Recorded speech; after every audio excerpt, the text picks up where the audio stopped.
वालिदैन किस्मत या मुकद्दर पर इल्ज़ाम लगाकर आंखें चुराने की कोशिश करते हैं। ऐसा हरगिज़ नहीं होना चाहिए। हकीकत हकीकत ही रहती है। हमारे पास अमूमन दूसरों की कामयाबी और अपनी नाकामी की एक ही वजह होती है, मुकद्दर। लेकिन जब आप सिर्फ एक वजह को हतमी मान लेते हैं तो उसका नतीजा ये निकलता है कि आप कभी भी हकीकत शनास नहीं हो पाते। ये मुमकिन भी कैसे है कि सेब और केले के मौजू पर आप लेक्चर सुनकर या किताबें पढ़कर सेब और केले के जायके से आशना हो जाए। सेब और केले पर 6 घंटे का लेक्चर सुनने, 5 घंटे बहस करने और 400 सफ़हात की किताब पढ़ने से बेहतर है आप सेब और केले को चख लें।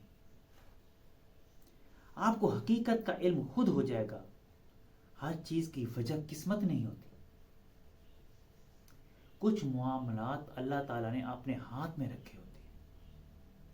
किस्मत या मुकद्दर पर इल्जाम लगाकर हम अपनी जिम्मेदारी से आंखें चुराना चाहते हैं।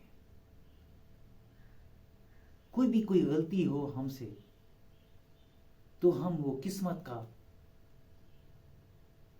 कह के आंखें चुरा ली, अपनी गलती पे पर्दा डाल दिया। ऐसा हरगिज़ ना करें। हकीकत कभी चेंज नहीं होती, उसके रिजल्ट चेंज नहीं होते,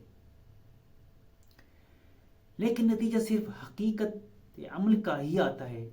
आपका ये तरीका आपको एतमानान से एक जगह बिठा तो सकता है, लेकिन आपके नतीजे को बदल नहीं सकता। आप भी अकेले तनहा बैठ के ये सोचते रहें, ये यूं हो जाएगा, अच्छा ये वो होगा तो इस तरह वो हो जाएगा। ऐसा कभी नहीं होगा जब तक आप खुद अमल नहीं करें। औलाद की तरबियत और शख्सियत का मामला भी ऐसे है। आप अपनी औलाद के लिए जितने भी बड़े ख्वाब देखें और नेक ख्वाहिशात दिल में रखें, आपके ख्वाबों की तभी उस वक्त तक हासिल नहीं कर सकते जब तक आप उनके लिए अमली और हकीकत पर मबनी तदाबीर नहीं करेंगे। याद रखें,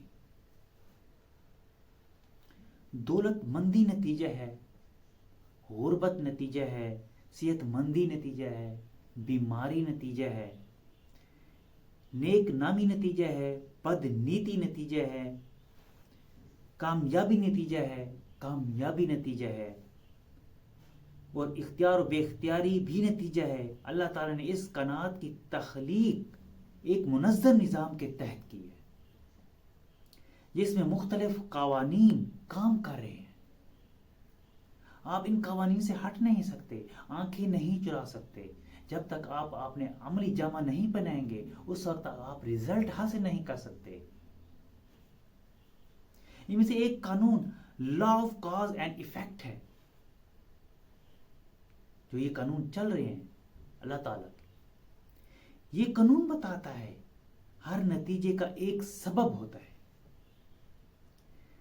नतीजा ख्वाह दौलत की शक्ल में हो या गुर्बत की शक्ल में, कामयाबी की शक्ल में हो या नाकामी की सूरत में, गौर करें तो आपको हर एक के पास मंजर में कोई सबब, कोई वजह मिलेगी। इस तरह आपके बच्चे का जो भी मिजाज और मुस्तकबिल है उसका सबब उसके बचपन की तरबियत है। आपने बच्चे की जैसी तरबियत की होगी, जैसे उसकी केयर की होगी, जैसे उसका ट्रीट किया होगा, जैसे उसका ख्याल रखा होगा, जैसे उसके बड़ों वाला तरबियत की होगी, तो आपका बच्चा वैसे ही रिजल्ट देगा। ये सब आपकी वालिदैन की तरबियत पर है। जब वालिदैन ही आंखें चुरा लेंगे कि उसकी गलती के पर्दा डालेंगे तो फिर वो नतीजे वो नहीं मिलेंगे जो आप चाहते हैं। इसलिए बेहतर है अपनी औलाद की तरबियत बेहतर तौर पर करें।